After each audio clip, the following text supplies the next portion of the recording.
Hello and welcome back to Clownfish TV. It is me, Geeky Sparkles. Today it is just me. Neon is busy elsewhere, so it's just you and me today on this Sunday. We're going to talk about this article from Paul Tassi in Forbes about the Acolyte again.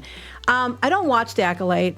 I'm not going to watch the Acolyte. Neon watched the Acolyte for one episode, and that was enough for him. I have no desire to see it. My coverage of the Acolyte has more to do with the fact of how the media is portraying the fans and the idea that if you don't like this show, somehow you're a terrible person. Paul Tassi has done articles where he kind of implied that if, the bigots that don't like this show.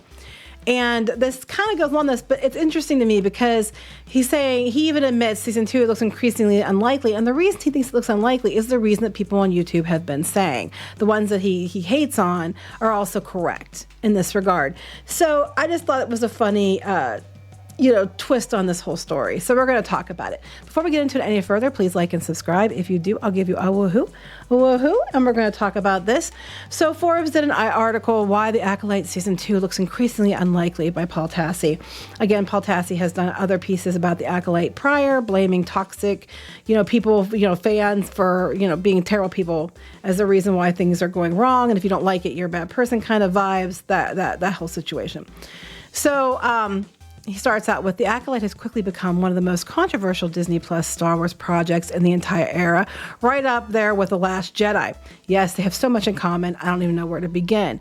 I don't understand why Star Wars wins people back only to do something else that makes no sense to flush them again. You lost people with The Last Jedi. By the time you did The Rise of Skywalker, you undid The Last Jedi. So everybody you gained with The Last Jedi, you lost with The Rise of Skywalker, and you made nobody happy, which is why the viewership was terrible. People didn't go see Solo because they were mad about The Last Jedi and Rise of Skywalker. We had Mandalorian winning people back, but by season 3, you lost them all again with some of the bad choices you've made. Every show is progressively getting worse and worse. The one that had the most potential, Obi-Wan Kenobi, you threw out immediately by making it about Obi-Wan and Leia, which made no sense whatsoever. And if you question any of these things or point out that these things are really dumb and probably not smart to do, and people are expecting Luke and you're giving them Leia, you are a terrible person and a bigot. And if you're a woman and not white, straight, or male, you are still the same thing as a white straight man who doesn't like these shows, and they will basically lump you with everybody else and marginalize you twice. So they said, but all the hate and support aside, is there a simple question? Will the Acolyte get a season 2? Ever since the last few excellent episodes, well, from my understanding, people that were on board with it, the last episode, they weren't. I have gone from mixed on the show to a supporter. And no matter what happens in the finale, I'd like to see it continue. But I have to admit that seems exceedingly unlikely based on what we know. And what he's going to bring up was exactly what people have been saying. I know for a fact it's what we've been saying. I know it's what other people have been saying. And now it's fact-based and true when, but he has to make sure he gets in there. It's not because of the YouTubers and the hate. No, it's not about the show being woke or being bashed, but it is. We're going to talk about it being about the show completely, or being bashed by Star Wars YouTubers and their audiences, which implies that it's only a small group of people who don't like it.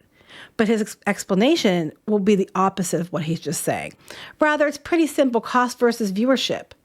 Yeah, because the viewership isn't there, which would mean it's not just Star Wars YouTubers and their audiences that aren't watching the show.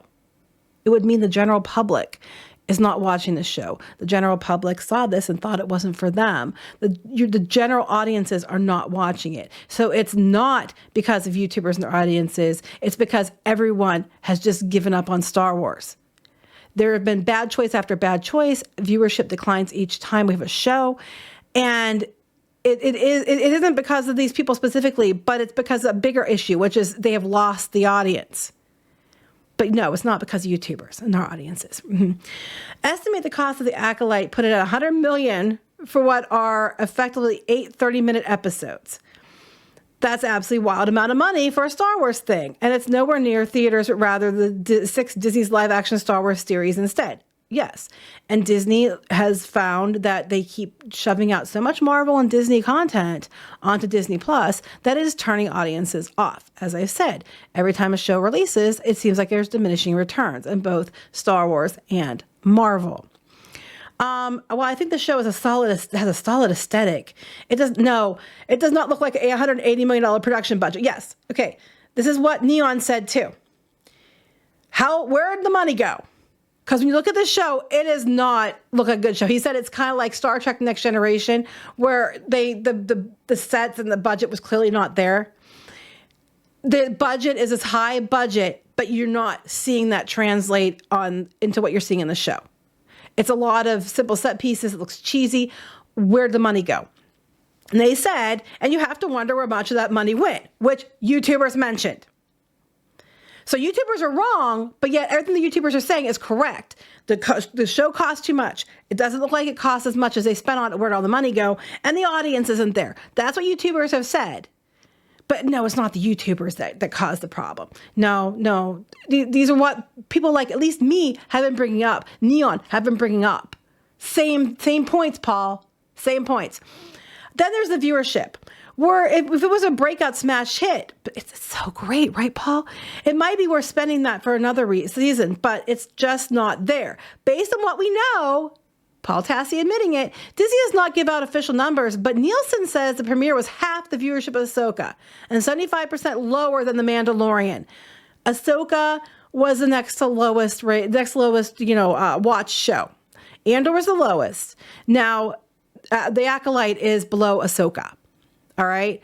It is not good. But this is what the people that he claims, terrible YouTubers and their audiences have also been saying. The facts are there. All you're doing is repeating facts that, like we have said. These are all things we have already mentioned and brought up. But the terrible YouTubers and their viewers are not to blame for the show failing. You're right. We're not. This is just a common sense answers that we have been pointing out the entire time. I'm surprised you're admitting it, because then you're just making us right. But, I'll go on. It's the second least watched show, also behind the Book of Boba Fett and Obi-Wan. I cannot imagine a surge in popularity from there. I think it went up. If you look, we did a video yesterday or the day before. If you look up the viewership numbers, I think it ticked a little higher with the third episode, but that's because everyone was tuning in to see about the power of one, the power of two, the power of many. That's why it ticked up. I think after that, it probably ticked back down. But even then, it's still not tracking anywhere near what the other shows did. Well, before you say, well, it's just so bad, that's why viewership is so low, you should know the least watched show is Andor, universally praised as one of the best things in Star Wars history, and even past the Disney era. Andor was watched by a lot of people. It's the lowest watch, correct. But the YouTubers that Paul Tassi hates so much, a lot of them watched Andor and said it was good. So the YouTubers are somehow, the bane of existence of Star Wars are also the ones who I hear from who said Andor was okay and watchable. It was pretty good. So pick a side. It did get a season 2 on a $250 million budget. Also, that show had a lot more episodes. It had a lot of episodes in the first season, I believe. It had 12 episodes. I believe it's getting 12 more episodes with season 2. So it had more episodes just in general. So that would have a bigger budget. Disney might have been okay doing that once, given the sky high reviews and massive praise for it, but doesn't have that. And Acolyte doesn't have that. And no one is saying it's anywhere close to the quality of Andor, because it's not. So they're saying that it's pretty easy to understand why these shows at least watch in Disney history. They lack any and all characters people would recognize for their Star Wars properties. Well, Andor is about the character from Rogue One. A lot of people liked Rogue One. Acolyte, you're having a bunch of new characters no one cares about, done by a person who, and honestly, the damage by the people involved in the show before the show released, did not help. Out there making comments they're making, turned people off before the show was even released. Hollywood does not learn this. You need to keep your damn mouth shut. Don't just say, hey, we got a good show. We can't wait to show it to you. We're very excited about it. Leave it at that. But they don't. You have cast members and crew and showrunners out there making comments and making digs. And then people are turned off before the show even starts. So even if it was great, which it's not, even if it was fantastic, people would immediately already have their backup just based on the stuff people are saying. Also, people are just tired of it. At this point in time, because Disney has done so much damage with Marvel and Star Wars, and quite frankly, it's because, it's a South Park, put a chick in it, make it gay, make it lame. Because of that, the general audiences are turned off. They won't even give stuff a chance anymore because they know what's going to be in it. And when you have the people out there talking like they do before it even comes out, then you know you're sunk. But no, do go on. I think stuff was greenlit back when it was, more in vogue to be pushing certain agendas, and it took a while to be done. And now by the time it's out, people are past the agendas and the show is still stuck in that situation. They said Ahsoka had a decade of animated series behind it. True. The book of Boba Fett had Boba Fett. True. But they ruined Boba Fett and misused him. Obi-Wan had Obi-Wan and Vader and little Leia. And again, Obi-Wan suffered for that because they didn't do it with Luke. They made it about Leia, which made no sense whatsoever. And once again, people are like, agenda.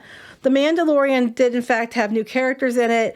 But there's excuse after excuse here. The Mandalorian did, in fact, have new characters. But it was the first Disney Plus show that was Star Wars. And it had adjacent characters that remind people of Boba Fett and Baby Yoda. With Grogu and Yoda and stuff. And it's like, yeah, it was also good. And it was very much like Star Wars. Boy, the excuses just keep flowing there, Paul. They said there's a hope for season 2. She has a story mapped out for future seasons. Disney has a lot riding on the High Republic as being theirs to build out, but it's not selling well in the books either. Why would you throw more good money after bad? Disney doesn't have the money to waste on stupidity. They did greenlight Andor season 2 with a huge budget, yes, a while ago. Again, their stock keeps dropping and they're just promising all this money for theme parks and stuff. I don't think they have it to waste. We also heard after Andor got greenlit, Bob Iger said they were clamping down on, budgets and on so many different shows, and they were canceling things that they thought might be good, but they had to cancel them because of, they were worried the audiences wouldn't be there. They're worried about, cost. They're worried about, fatigue with these brands. He's done the after. Andor was proved before that. So they're clearly having issues. And it's reflected in the viewership. It's reflected in the fact that people are not tuning in. And you did it to yourself. And I don't care how much you like the show, Paul. You're one of the minority, clearly. And if we get a season 2, great. Disney likes to flush money. I don't understand why I don't understand why half this that they do. It's like, if you know it's going to lose money, why do it? But they do it anyway. I'm at this point convinced that there's like a reason that these Hollywood studios are deliberately just flushing money down the shitter. I think that they're getting some kind of kickback for it. But it's not doing well. It costs too much. You can't, even by your own admission, you can't see where the money was spent. The viewership isn't there. But yes, it's because the YouTubers and their people, they're not the reason why. No, but the YouTubers have been pointing out all this stuff the entire time. And only now do you see. Anyway, please like and subscribe, and we'll talk to you later. Bye.